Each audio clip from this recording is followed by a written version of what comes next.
Welcome to Questions That Matter, where we discuss interesting and important research done at TrustBridge. In the previous video, we spoke about our work on insider trading and evaluating SEBI's performance on insider trading. We've talked about what our framework was and what kind of sanctions we've seen SEBI impose on regulated entities. Of course, the next question to ask is, so what? Uh, so what if SEBI does ABC? The response to that often is okay, but whatever SEBI does, it's good enough if it is able to hold its ground in appeal, which is at the Securities Appellate Tribunal. And our study would not have been complete had we not seen the entire life cycle of a matter that comes to SEBI, that gets an order, and then is potentially appealed at SAT, and then SAT gives a ruling on it. And that tells us a little bit about how SEBI has been performing and where is it that SEBI may be falling short, or what are the problems that SAT may be highlighting in terms of how SEBI is passing its orders. So to discuss that, I have with me Bhavin Patel, who was a co-author with me on that paper with many others. So Bhavin, welcome back.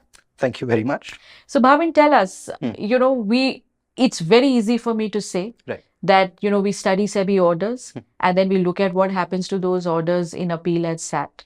But as anyone who may have worked on Indian judicial and quasi-judicial data would know, that it's not particularly easy to go find what happens to the particular case in a higher court. And so I suspect, well, I know that that was the case with SEBI and SAT as well. And so can you kind of detail out that process of the heartburn that caused the team to just get that data? Absolutely. And I think the use of evocative terms like heartburn is appropriate. I owe some of this gray hair at least to that exercise. But, why is it so tough and why is it such a problem? So one would think that if all of the decisions that the SEBI passes are available on its website and all of the orders that the Securities Appellate Tribunal passes are on the SAT's website, all you need to do is to match one against the other. And until a certain point in time, these orders would be mapped by the regulator. So SEBI would tell you which corresponding appeal relates to which order. But this stopped at some point and we don't know why. And so today you've got two entirely discrete databases. And so it's not enough to just say what is the disposition rate in terms of allowed, not allowed, etc. at SAT. You need to be able to say that for the specific orders you're reading at SEBI. The first step we took to try and match these two databases is run keyword searches on things like who are the parties that are involved? What is the name of the company? Because it's an insider trading matter and there's probably a company whose shares are being traded in. That gave us some subset. But now you come to the second level of challenge, which is that it isn't as if everyone from a SEBI order appeals to the SAT. There may be several people involved in a SEBI order, only some may appeal. There may be many different appeals that are combined together in a single SAT order. And so there are many to many relationships at either side. And to compound this further, there may be many, many interim orders as well. Right. So it's not as if you have only one order or one document in each matter, in each appeal. And you have to be able to weed those out as well. So all of this was tough work. It was heavy lifting. It took us more than 3 months of effort, but we finally ended up with a reliable database where we knew these SEBI orders correspond to these SAT appeals. And we were able to pull data out from there. So, right. So what did we find, right? So it was interesting because we've talked about the data extraction we did at SEBI, and we've talked about the procedural and substantive rule of law indicators there. And I think we had about 52 indicators at SEBI, but we had more than 80 at SAT, because not only were we asking questions such as what is the penalty, we now had to ask what was the penalty at SEBI and what did SAT do to that penalty. And so the number of points of data extraction were higher. We used LLMs, we used technology to extract this data, and we've got separate videos describing all of that. But at the end of all of this, we were able to find out things such as if an appeal was preferred, then was it allowed, partly allowed? Was there a remand? Was the appeal dismissed? Was there a modification of the sanctions? So all of this, broadly speaking, is this superficial information in terms of what happened in the challenge. The what is one part, but the interesting thing also is why. So if an appeal was allowed or partly allowed or remanded, why did the SAT remand or allow that matter? Because that gives us insight into the regulator's performance. And so what we found was that there is an appeal preferred in about 32% of the situations where a sanction is imposed.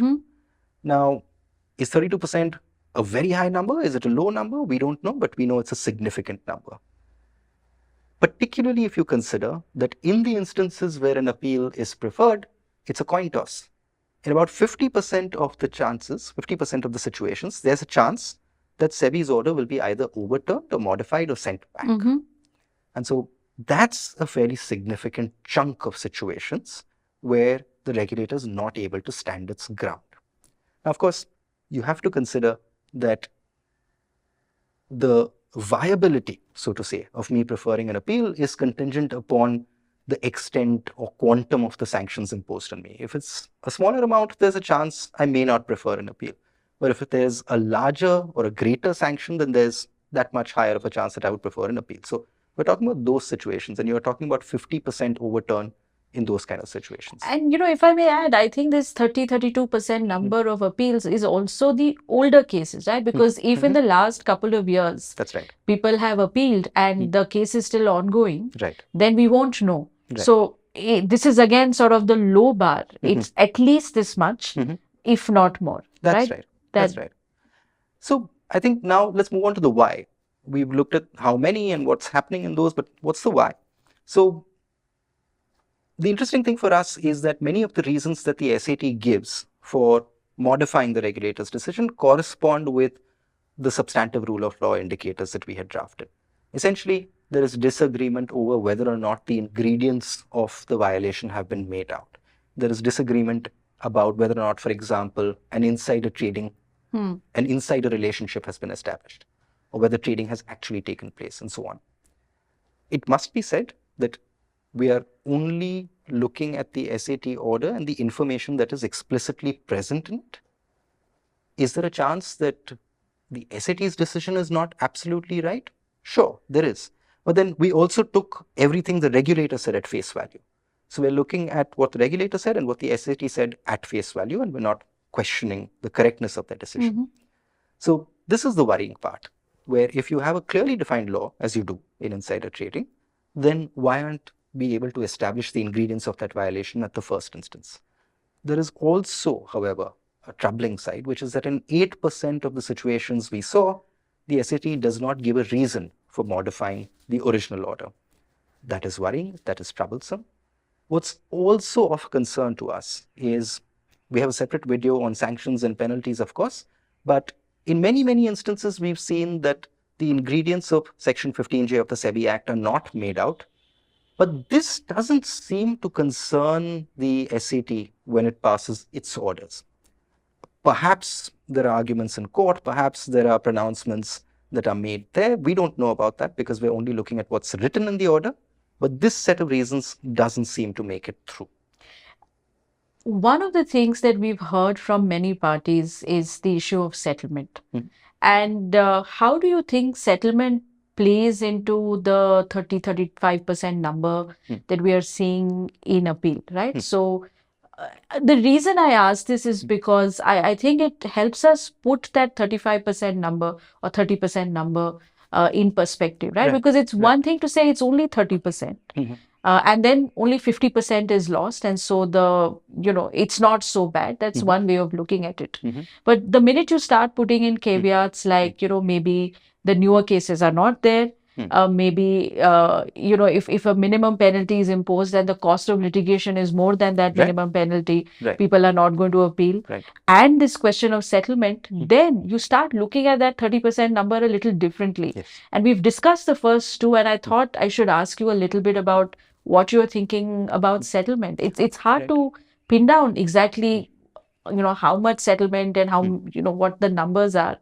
But I guess it would shape the appeal rate. Certainly, I think it helps us understand this appeal rate a lot better, like you said. So let's start at the first stage, where an order is passed against me at SEBI, or an order is soon to be passed against me. There are many reasons why I might decide not to appeal. I think the first most blindingly obvious reason is, okay, I did something wrong, I've got a punishment, I'm just going to pay whatever penalty I have to pay and move on. Of course, there's a certain chunk of matters where that could happen. But then there is also a minimum penalty provision in the statute. Now, if you look at what the minimum penalty is, it's rupees 10 lakhs. Does it make sense for me to challenge a penalty imposition of 10 lakh rupees? Perhaps not. Lawyers aren't cheap. The appeal process is time consuming, is resource intensive, and maybe I'm better off just paying that penalty and getting on with my business. Similarly, even if it is a higher amount, if I'm able to settle it, then I have two things to think about once again. Once again, there is a cost decision. Absolutely. Is it cheaper to settle or is it cheaper to file an appeal? The second is this going to make an impact on my reputation in the market? The fact that I've settled an order will become publicly known. Is that going to impact me in any way at all? And we've got some work ongoing which seems to suggest it doesn't. Market doesn't care. Yeah. So if that's the outcome there, that nobody cares, why wouldn't I just settle for a lower amount instead of filing an appeal? Right. And so you're very right that 32% suddenly starts to seem much larger when you consider all the points of leakage between a SEBI order being passed and an appeal being filed. Lovely. So Bhavin, where next from here?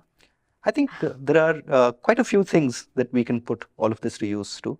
The first most obvious thing is, if you understand why your decisions are being modified or overturned in appeal, then you are able to better improve the quality of order writing at the first instance.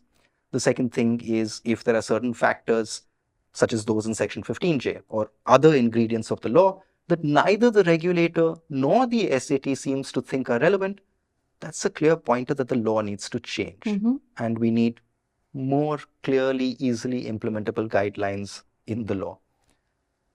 Put together, these are critical because we'd like to see a situation where decisions are consistent, they're guided by law, they're confined within the boundaries of what the law permits the regulator to do, because you don't want unrestricted, untrammeled discretion there.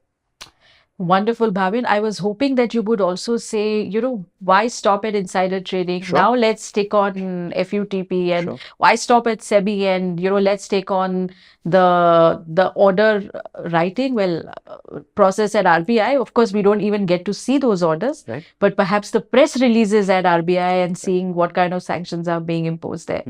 So thank you very much. And as I said, why stop at insider trading and why stop at SEBI? This is part of our research agenda at TrustBridge, and you can expect much more work like this from us on different regulators, on different violations, all towards trying to find, better improving our regulatory state capacity and improving the performance of our regulators. So if you like this video, please subscribe to our channel.